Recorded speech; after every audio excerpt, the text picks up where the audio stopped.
দক্ষিণ করিমগঞ্জে অগোপন নির্বাচনী কার্যালয়ের উদ্বোধন করলেন বিজেপি প্রার্থী কৃপানাথ। অসম গণ পরিষদের দক্ষিণ করিমগঞ্জ সমষ্টির প্রধান নির্বাচনী কার্যালয় ফিতা কেটে উদ্বোধন করলেন করিমগঞ্জ লোকসভা আসনে মিত্র জোটের প্রার্থী কৃপানাথ মালা। এ উপলক্ষে শুক্রবার নিলামবাজার ফিশারম্যান কার্যালয়ে এক সাধারণ সভা অনুষ্ঠিত হয়। এজিপি দক্ষিণ করিমগঞ্জ সমষ্টির সভাপতি রিজু আহমেদ তালুকদারের পৌরোহিত্য সভায় বক্তব্য রাখতে গিয়ে প্রার্থী কৃপানাথ মালা বলেন, এবারে লোকসভা নির্বাচনে আবারও বিজেপি সরকার গঠন করবে, মোদীজি আবার প্রধানমন্ত্রী হবে। বিজেপি সরকার উন্নয়নের জন্য বদ্ধপরিকর।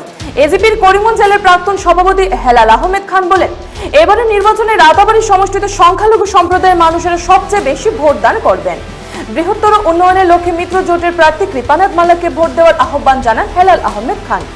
দক্ষিণ করিমগঞ্জ সমষ্টির প্রাক্তন বিধায়ক আজিজ আহমেদ খান বলেন, এবারে লোকসভা নির্বাচনে মিত্র জোটের প্রার্থী কৃপানাথ মালা 1.5 লক্ষ ভোটের ব্যবধানে পুনরায় বিজয়ের মালা বরণ করবেন।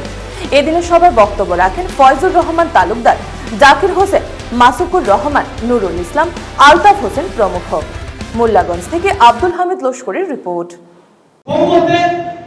কিছু নেই ইসলামে এবং কওমের নেতৃত্ব আপনারা নেন। প্রত্যেক সাধারণ মুসলমান কওমের নেতৃত্ব নিতে হবে, আর সেই নেতৃত্ব দক্ষিণ করিমগঞ্জের দালালদের হাতে না দিয়ে আপনারা সরাসরি কৃপানাথ মালার হাতে দেন এবং মিত্রজোটের হাতে দেন। আপনাদের উন্নয়ন হবে বলে সেই কথাগুলো আপনারা অক্ষরে অক্ষরে মনে রেখে আগামী লোকসভা নির্বাচনে কাজ করতে হবে। আমি দীর্ঘ বক্তব্য আগে রেখেছি, আপনাদেরকে বিভিন্ন কথা, সাংগঠনিক কথা আমি বলেছি। আজকে যেহেতু উদ্বোধনী সভা, সেই সভায় অনেক কথা বলার ছিল, কিন্তু সময় স্বল্পতা, আমার মানে এমপি মহোদয় অনেক ব্যস্ততা রয়েছে, অনেক প্রোগ্রাম রয়েছে। উনি আমরা আজকে বুঝার নাই, এখানে আমাদের দক্ষিণ করিমগঞ্জ সমষ্টির যে অসম গণ পরিষদ দলের কর্মকর্তা সব এখানে উপস্থিত হয়েছে। মিত্র জোটর যেসব 2021 সালে আপনারা আমরা লগে আসলাম, আসলেন না? তাকিয়া আমরা মাইনরিটি প্রায় 25,000-এর মতো ভোট আমি বহু সময়ও পাইছি। আর আজকে তো আমরা বালা দিন, আজকে তো সব আমরা লগে, অথচ দক্ষিণ করিমগঞ্জ সমষ্টি বাকি 7 সমষ্টি থেকেও বেশি ভোট, 2,74,480-টার মতো ভোট সমষ্টি। যার কারণে আমার একটা অনুরোধ থাকবো যে আমার হেলাল খান মহাশয় কইছেন যে আমরা রাতাবাড়ি সমষ্টি থেকে সবচেয়ে বেশ ভোট দিব। আমি আশা করি হয়তো রাতাবাড়ি সমষ্টি থেকে বেশ দিতে পারো, কিন্তু আমি যে আশা করিয়া যে আমার দক্ষিণ করিমগঞ্জ সমষ্টি থেকে করিমগঞ্জ এবং হাইলাকান্দি থেকে সবচেয়ে বেশ ভোট আমরা দক্ষিণ করিমগঞ্জ একটা পরিস্থিতি তৈরি হয়ে গেছে গিয়া যে মানুষে ভোট দিলেই তো কৃপাদারে সুজামার যে তাই একজন শান্তশিষ্ট মানুষ এবং তাই সব মানুষের লগে থাকেন। আমি নিজেও বিধায়ক এইরকম থাকতাম পারছি না যে একজন এমপি হইয়া যে সব জাত মানুষের যে গেলেও একটা পেট দিয়ে তার একটা কাজ দিছই, এটা কোনো জিপি বা এটা কোনো গাঁও নাই যে দিছই না, এটা আমি বলতে পারি না। আপনারা কই আছেন ইলা মনে করি পিছে থেকে বলতে পারবা যে সব যেই গেছই সেই একটা পেট অন্তত পক্ষে পাইয়া তার কাজগুলা করছে। আজকে উদ্বোধনী সভা আর অফিস উদ্বোধন সবের কাজ করে। আজকে যতটা স্কিম দেওয়া হয়েছে, ঘর থেকে আরম্ভ করে ইলেকট্রিসিটি, গ্যাস, সব কিছু তো সবাই পাইছে।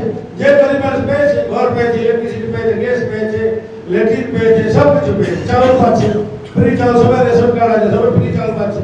তো মোদীজি সবাইকে সবকা সাথ সবকা বিকাশ, এটা ওটা নারা ওই উঠাই করে উনি এর জন্য আমি ওই ধরনের কাজ করে যাচ্ছি। ওনার মন্ত্রে আমি ওনার কাজ করে যাচ্ছি।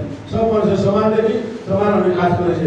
অধিকার অনুরোধ করবো আপনাদেরকে যে আপনারা এখন আপনারা এজিপি থেকে আপনারা সব কমিটিও আছে, বুথ কমিটি, সবাই বুথ কমিটিকে নিয়ে আপনারা ওয়ার্ক করেন এবং বিজেপি মানে সরকার তো আছে, হবে ভারতের সরকার, সরকারের সঙ্গে থাকবে। যদি সরকারের সঙ্গে থাকি আমাদের লাভ হবে, আমাদের উন্নয়ন হবে। আপনারা উন্নয়ন হওয়া সম্ভব হয়ে যায়। অধিকার অনুরোধ করবো আগামীকালকে থেকেও আপনারা কাজ করেই যাচ্ছে, মানে আরো একটু কালকে থেকে আরো বেশি বেশি। আগে আপনাদের পূজা ছিল, দিদি আপনাদের অনেক অসুবিধা ছিল, এখন পূজা শেষ হয়ে গেছে, আপনারা ফ্রি হয়ে গেছে, আপনারা এবার সারাদিন কাজ করতে পারবেন। আগে দিনে কাজ করতে আপনার অসুবিধা ছিল, আমি অনেক মিটিং করেছি রাত 10টার পরে, রাত 2টা পর্যন্ত আমরা মিটিং করেছি, দক্ষিণ করিমগঞ্জেও করেছি, রাত্রে 2টা বাজে পেটেছে। এরপরে আমরা ছিলাম এখানে। এখন আপনারা ফ্রি হয়ে গেছেন, আপনারা আশা করি এখন আপনারা দিনে সুন্দরভাবে কাজ করতে পারবেন আমাদের কমিটিকে নিয়ে। এবং অনুরোধের কথা আমার সভাপতি বলেছেন যে অনুরোধের আমাদের বুথে বুথ কমিটি বলছে আপনাদের সঙ্গে আমরা মিলিয়ে দেবো যে আপনাদের মানুষ যারা আছে ওদেরও সাহায্য লাভ করবে এবং ওরা যদি অনুরোধের পায়।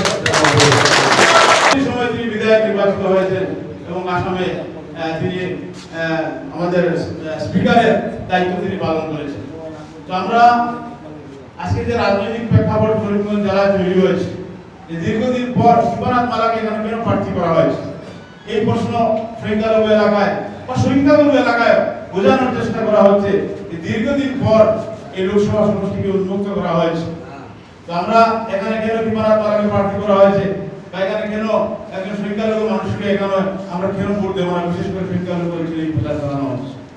তো আমরা এই দক্ষিণ করিমগঞ্জে বিগত যে রাজনৈতিক যে পরিস্থিতি ছিল, আমরা 2021 সালে অসম গণপরিষদ দলে যোগদান করে আজিজ আহমেদ খানকে নিয়ে আমরা দক্ষিণ করিমগঞ্জে আমরা লড়েছি।